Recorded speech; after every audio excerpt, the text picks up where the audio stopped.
Eccoci con Domenico Illuzzi al termine della nona di campionato tra Sarzana e Novara, prima vittoria casalinga per il Sarzana, partita tesa, un primo tempo terminato 0-0, poi il Sarzana nel secondo tempo è rientrato e in pochissimi minuti ha trovato il 2-0 che ha condizionato sicuramente la partita. Risultato finale 3-1, cosa ne pensi della squadra in questo periodo e della partita che abbiamo appena visto finire? No, io penso che vabbè, per la partita di stasera 3-1 ci sta molto ma molto stretto, perché già il primo tempo con un po' di lucidità in più e con un po' di cattiveria in più eravamo secondo me 4-5-0 facile.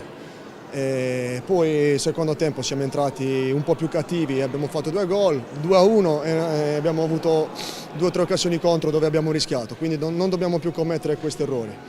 E per la squadra fino ad ora io sono abbastanza contento dal punto di vista del gioco, perché da quando abbiamo iniziato il campionato per me giochiamo bene. Ci manca sempre qualcosa che non ci fa fare il gol, lo prendiamo e speriamo che oggi sia un punto di partenza fino alla fine del campionato per non fare più questi errori e per dare veramente uno slancio in classifica.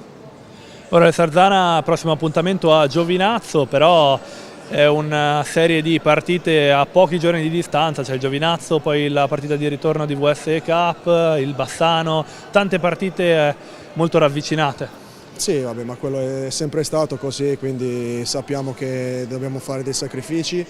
Si gioca ogni 2 giorni, questi 2 mesi sono stati duri perché abbiamo fatto parecchie trasferte lunghe, adesso c'è Giovinazzo, però per fortuna andiamo in aereo, quindi